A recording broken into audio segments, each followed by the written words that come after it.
Welcome to our aging puzzle. This is the second week of February, and I am your host, Corlette Deveaux. We welcome you to our show. Our show is about aging and how it affects all of us. We will continue to have conversations in 2024 from guests from all walks of life that have been impacted by life and aging. And yes, life be lifing. So we're going to be talking about how life be lifing with everyone, including seniors, middle-aged, and young folks, because everyone has a story and we want to bring their story to you. We're going to take this show as an opportunity to provide information and stories that's going to move you to tears, it's going to make us all laugh, that's going to inspire us and give valuable insights on current topics, health problems, and just ways for us to live a healthier, longer life. We look forward to an inspiring time of you joining us, listening, learning, and connecting. We are delighted to have Tenita Johnson return as our esteemed guest for this month's edition of our Aging Puzzle. Tenita is a multi-talented individual. She's an authorpreneur. Yes, that is a word. She's a speaker and a book coach with remarkable talent for turning pain into a driving force for purpose. She has an impressive track record of 23 published books, y'all. Yes, 23 published books, and 7 of them achieved bestseller status on Amazon. Wow. Her talents extend beyond the literary world, as seen in her role as executive producer of a highly praised stage production, When the Smoke Clears. And this was based on her book, When the Smoke Clears, A Phoenix Rises. I'm going to tell you that this month, you please stay and come back every week for this month, because Tenita is going to share her personal story, her personal experience with us about her account from poverty to purpose. So if you're out there and you're struggling, you can't pay your bill, be encouraged. You may be in poverty today, but there are things that you can do to rise out of poverty and thrive. Tenita shares her story with us. So we encourage you to stay and come back throughout the month to hear Tenita's story. Remember, every month we have one guest, and that guest is with us the entire show for the entire month. We walk through their journey week after week. So remember last week, Tenita talked about how she was born into poverty. We will focus this week on surviving in poverty. In week 3, she's going to talk about healing from poverty. And week 4, she's going to share with you how to thrive after poverty. That is amazing. Please join us every week to hear our guests walk you through their journey. Now is time for aging facts. We're all aging, nothing we can do about it. It is what it is. So we try to share some facts about aging with you every single week. Last week, we talked about how the American Heart Association brings attention to cardiovascular health every February through American Heart Month. Remember? It is important to prioritize heart health and make lifestyle decisions that can prevent heart disease. This year, during American Heart Month, brings renewed focus on CPR and the urgent need for more people to become lifesavers. Focusing on your heart health has never been more important. As a matter of fact, a new survey conducted by the American Heart Association, which is marking 100 years of service saving lives, reveals a positive impact on individuals willing to respond to cardiac emergencies due to increased visibility of the need of CPR. When you learn CPR, you can help save a life. There is a significant gap in awareness, though. The awareness that they are trying to do is to emphasize the need for collaboration between governments, communities, businesses, and the media to help promote CPR, life-saving training. We need to learn it. I'm going to encourage you to go ahead and learn CPR. The association stresses the importance of family knowing how to respond, because a significant number of cardiac arrests, guess what, happens at home through various avenues, including online tutorials and CPR anytime kits. The association invites individuals, families, and organizations, and community at large to join the Nation of Lifesavers initiative, which promotes CPR education so that we can create a healthier and safer society. So to learn more or to find a training, go and visit www.heart.org/nation so you can get trained on CPR today. Now it's time to welcome our special guest. Our guest is an amazing woman that is just so inspiring. With over 25 years of experience in journalism, writing, and editing, this fantastic young lady, Tenita, crafts narratives that are both authentic and relatable. Her transparency captivates hearts and souls, making her a bold beacon of hope. Yes, yes, yes. And notably, she shares her wisdom on Kirk Franklin's praised Sirius XM channel, leaving an indelible mark with her empowering words. She is the founder and CEO of So It Is Written Publishing. Tenita extends her editorial prowess to help authors birth their books, providing a holistic approach from conception to completion. But yeah, she's good. The company received recognition as the Diversity Company of the Year in 2020. Go with your bad self, Tenita. Yes, fantastic. Her show, wow, her company received this recognition, showcasing Tenita's commitment to excellence. Wow, congratulations. Beyond the realm of publishing, Tenita's versatility shines through her executive production of the hit stage play, When the Smoke Clears, which is based on her book. She also serves as the national president of the Aspiring Writers Association of America, contributing to the growth of writers worldwide. Yes, she's bad.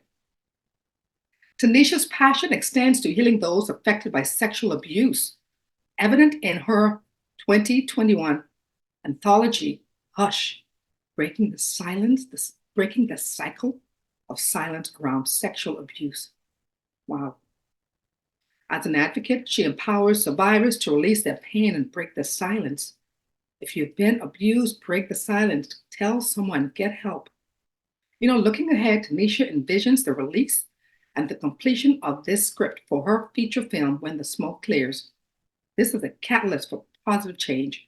She lives an intentional life, fulfilling her God-driven assignments unapologetically. Yes, Tenita Johnson is not just an author and publisher. She is a force of resilience, empowerment, and purposeful living. Please join me in welcoming Tenita Johnson as my guest for the second week this month. Welcome.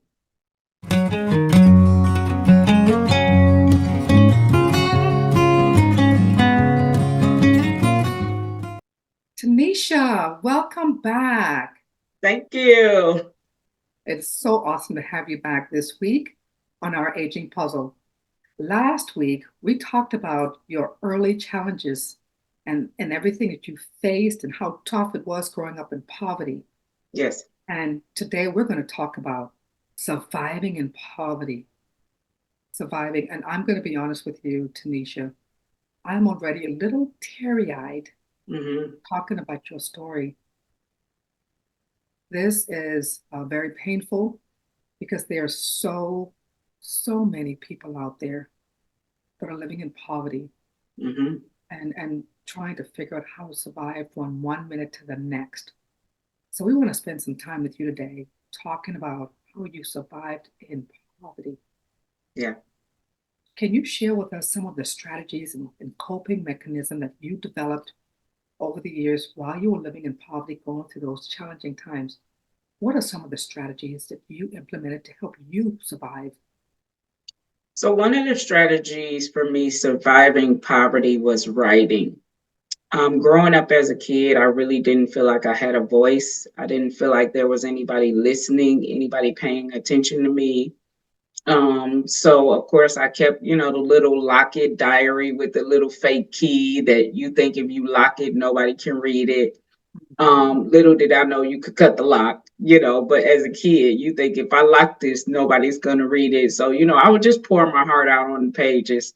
And I know as we progress throughout the weeks, we'll get into what I do now, but it's definitely in alignment with what I do now because I'm on a mission to help people get their voice back. And I'm here to give voice to people who feel like they have no voice. And so one of the things that happened to me when I was growing up was molestation. And the first molestation was from a female cousin. And so it was oral sex performed on me, and then she would make me perform it on her. Now, for a season, I didn't understand why my grandmother wouldn't let me spend the night at their house. But in hindsight, I'm like, she probably knew there was something going on at the house. She probably just didn't know what. Right. So in a way, she was trying to protect me. I could never go spend the night over their house. Now, these are my cousins. These are my first cousins. This is my mother's oldest sister's children. But what she would do is she would bring the female cousin to my house to babysit me while my grandmother and mother had to go run their errands or do whatever they needed to do. So it still gave her access to me. I just didn't go to her house. And then later on in life, we moved from Chicago till I think I was 10 when I moved from Chicago to Detroit. And I had a male hairdresser. He was a deacon in a church. He was highly trusted. Me and my mother went to church with him. Many times I would go get my hair done with my mother, and he did hair in his basement. This is when home salons were like a really big thing. So he did hair in his basement. It wasn't uncommon. And over time, my mother just got comfortable enough with him to drop me off for my hair appointment. But that started working against me, dropping me off for 2 hours with a man at 7 a.m. on a Saturday. And I'm his very first appointment. And he knew that. Yeah. So he molested you as well. As well. Yes. Did you tell Yeah. your mom? Oh, God, not until I was 35. Years later. I was good and grown and married with kids before I told her. And what did she say when you told her? She apologized. She said, "I'm sorry that happened to you." And she started to look up the statute of limitations. And she said, "I think we're still within the window of statute of limitations if you want to try and prosecute." At that time, it was about healing for me. It's not about finding him to prosecute or anything like that. It's not about getting money or filing a lawsuit. It's all about my healing. And so I wanted to personally tell her because now that I'm writing books and I'm publishing and I do stage plays and movies, I didn't want her to find out about it in a movie or a book or a play, but I wanted her to know, listen, this is what I'm writing about and this is what I'm out in public talking about. Right. Okay. Yeah. And so this was at 10 when the hairdresser and the pastor in the church, He wasn't a pastor, he was a deacon. a deacon in the church. Mhm. Right. And so this was 10. And how long did that last? That probably took place for about a year. And then he begged me not to tell, because it kind of started with, rubbing up against my shoulder and little fondling here. And it's almost like, well, is the person mistakenly bumping into me or is it just, naturally happening this way? And then it just progressed.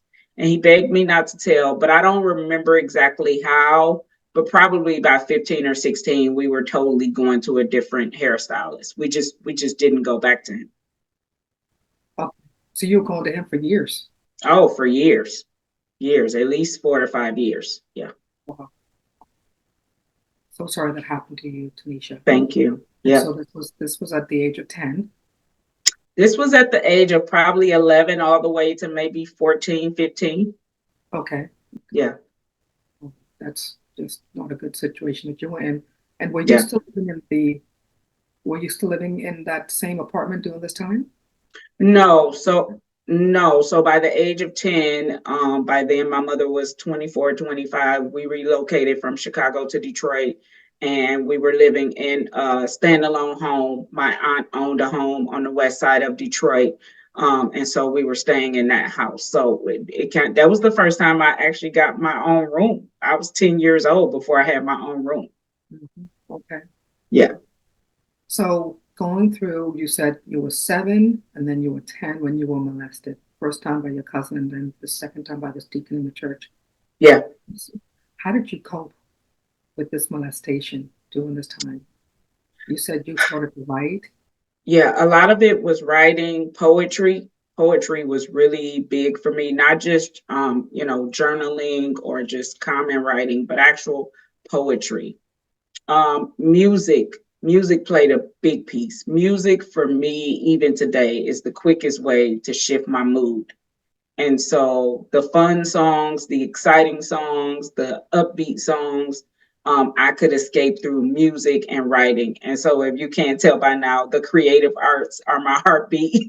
Mhm. So, all Yes. of the creative arts. I used to roller skate a lot. I loved roller skating. So, every Friday and Saturday, I was at the roller skate rink. That was my exercise, but that was also my fun and my outlet. And oh, that's really good. Yeah, That's, so in other words, you kept yourself busy with things that diverted your thought thinking.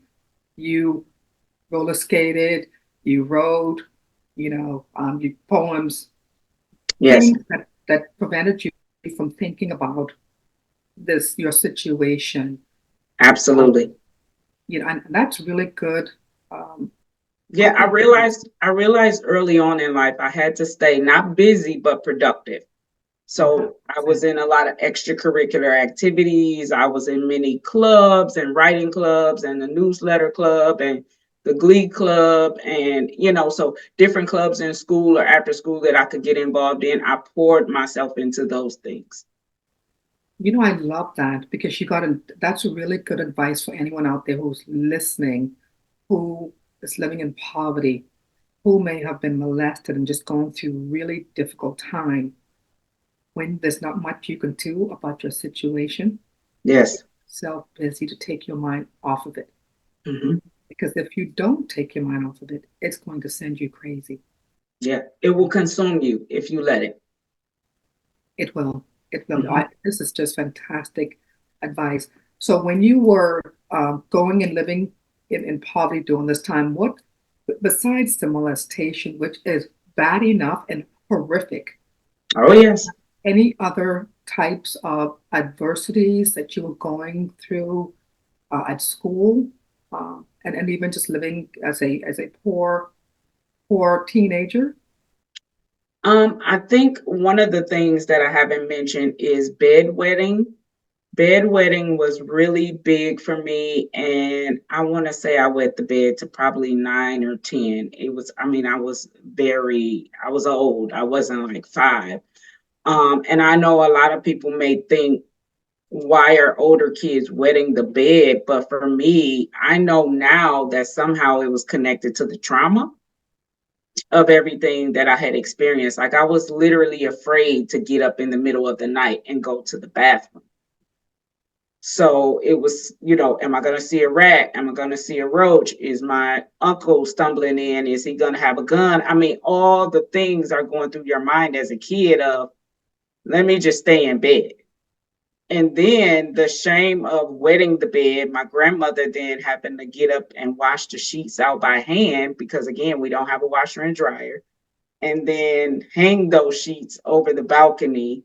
It's like, okay, we only have so many sheets, so you can't wet the bed 7 days a week, you know. So that right there was traumatic for me as well, and shameful. Wow. Yeah. Tanisha, and I don't want to bring this up, but what you just said was so profound to me. So profound. There are so many kids that wet the bed Yes. at a later age. The question is, why are they Hmm. wetting the bed? Why aren't they getting up in the middle of the night to go to the bathroom? Hmm.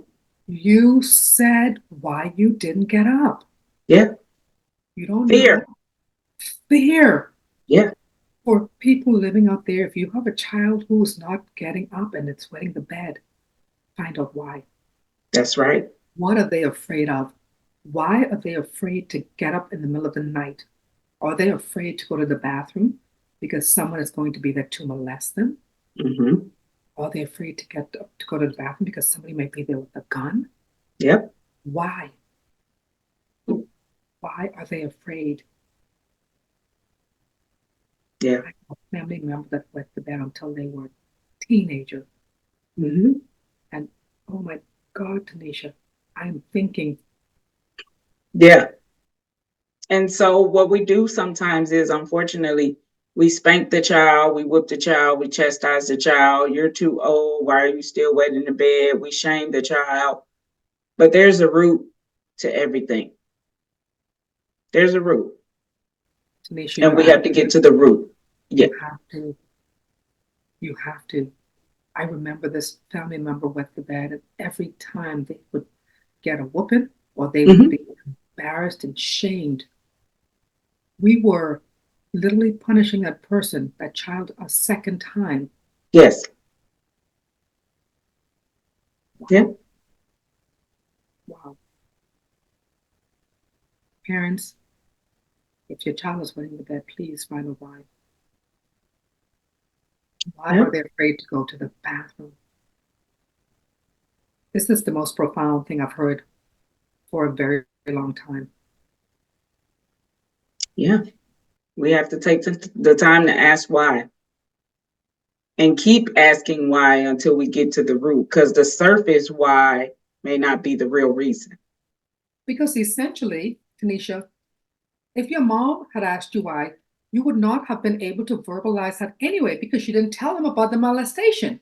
No, not at all. So you were not going to come on and tell them. They have to really have patience, take the time, give you confidence and trust that they're not going to, that they are going to believe you, Yes, that they were a safe place for you to come and tell them what's really going on so that you can open up. exactly. Hmm. Because But if you most don't, households in the 70s and 80s were not safe households. you can't You tell. didn't. First of all, if you told them what was going on, they're not going to believe you anyway. Exactly. Then you're going to get beaten. They're not going to believe you. And then now you have another problem. Yes. So you can't tell anyone. You're the victim. You can't tell anyone that you're being molested. No one is going to believe Mhm. you. And then there's going to be shame. There's going to be shame. They're going to Yes. embarrass you and make it seem as though it's your fault. What did you Right. do? This is what happened when we were growing up, right? Yeah. Hooray, it's not happening. It's still not happening. Yeah. We put the shame on the victim. Most times, I mean, you think about women who are raped today. We put the shame on the victim. Why did you wait so long to come forward? Are you lying? Are you telling the truth? It's all of these things. Some women never come forward That's because right. of that reason. They don't want to be ashamed.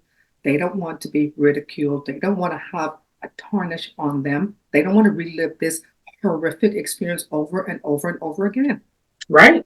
We continue to victimize women who are abused, and That's we it. don't see it. Hmm. We've got to do something. Yeah. Is there So anything those two, so those two experiences alone, the molestation from the man and the female cousin, really, I took a shot to my identity because there was so much confusion. I didn't know, was I gay? Was I bisexual? Was I heterosexual? It was so much just confusion of who am I now? Now that this has happened to me, who am I now? right? And it was a big question mark. And it took you years to get to the point where you were trying to figure out who you were. Years, 10 plus years. Wow. How long, when did you get out of that impoverished environment? How old were you?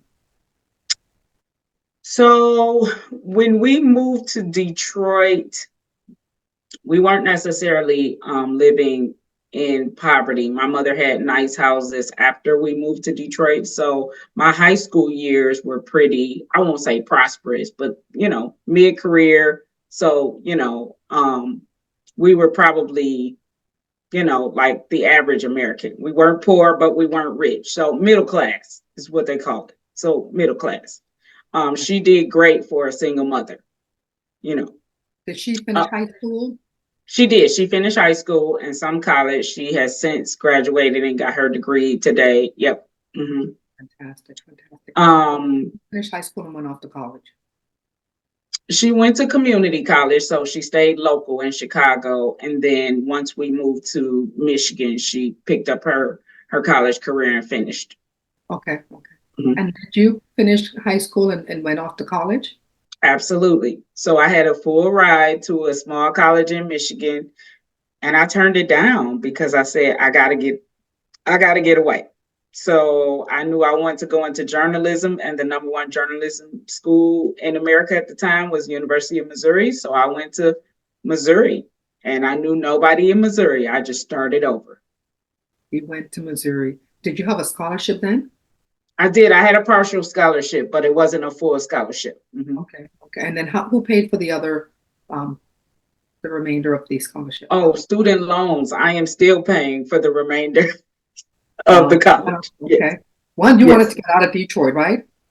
You wanted to get I out of wanted to get out Michigan. of Detroit. Yes, And so you went to the number one journalism school. That's what I'm yes, talking about. You aspired to go to the number one journalism school at that time. Fantastic. absolutely. I wanted the best. I wanted the top. Yeah.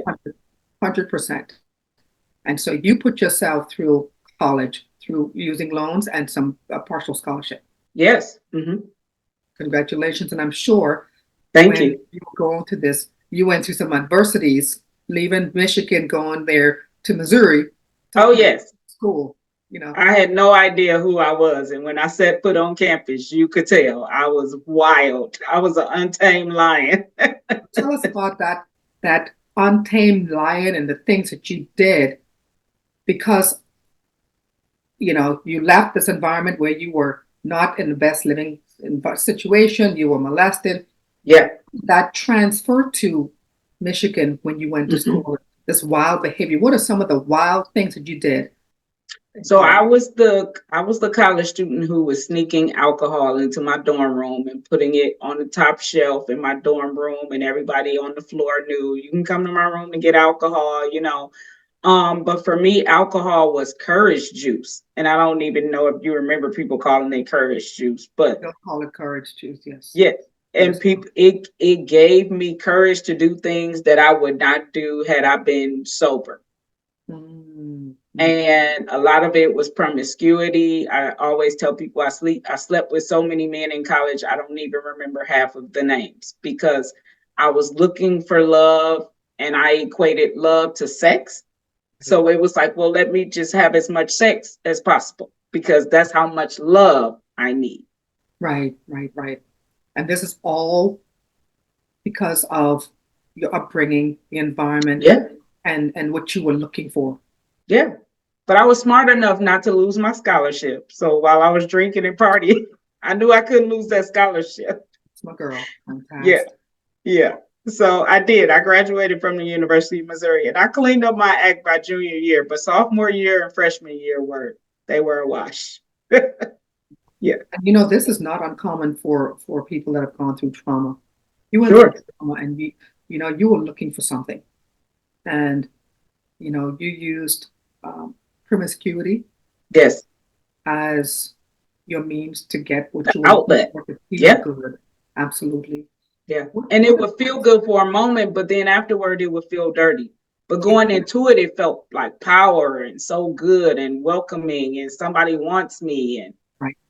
yeah. What advice would you give to a young woman who has gone through trauma in her life and she's looking for that love and she is doing things that like what you did? What advice would you give to a young woman who are doing things that you did last when you were younger? Yeah, I would definitely say the power that you're looking for is coming from within. It's not coming from the outside. It's not coming from a man. It's not coming from sex or alcohol or drugs. I've tried everything, and none of those things brought me long term peace. They were a band aid. Essentially, they're all a band aid. Eventually, it's going to wear off, which is why people get high and then they keep going higher and higher in the drug categories because they're trying to get another level of high. The power is already in you to be great. You just have to tap into that power and believe that it's already there. The power is within you. Yeah. Tap into that power. That's fantastic advice. That's amazing, Tanisha. Mm-hmm. Wow. Oh, boy, this was deep for me. And I'm sure there's someone out there that's watching this that's going to understand and can relate. Yes. Tanisha, your resilience is truly inspiring. Thank you. It is essential for all of us to understand the strength that it takes to navigate such challenges, everything that you've gone through. So we're going to have you back next week. Awesome. And we'll have an open discussion about what you did to heal from the impacts of poverty and molestation. All right. I appreciate you so much. So next week, come back, y'all, because we're going to hear from Tenita Johnson about healing her process, healing process from the impacts of poverty. Looking forward to seeing you next week, Tanisha. Thank you. Looking forward. Wow. Amazing, inspiring, emotional, all wrapped into one. Thank you so much, Tanisha, for sharing your story. And we are going to see you next week. Yes, we are. We appreciate Tanisha's openness. It's truly appreciated. Now let's talk about habits to live longer and live better. Every week, we recommend 4 things: proper diet, regular exercise, reduce your stress, and socialization. Doing these things will have a positive effect on your overall health and well-being and will help you live a longer and better life. We encourage you to do these 4 things. Remember, our focus this month revolves around the struggles from poverty to purpose. And our goal here is to help people define their purpose, even when they are faced with challenging circumstances and they find themselves in a situation and they want help. We want to be here to provide an inspiration and support to others. We believe this is particularly crucial for both children and adults who are facing similar challenges and who are experiencing moments of uncertainty.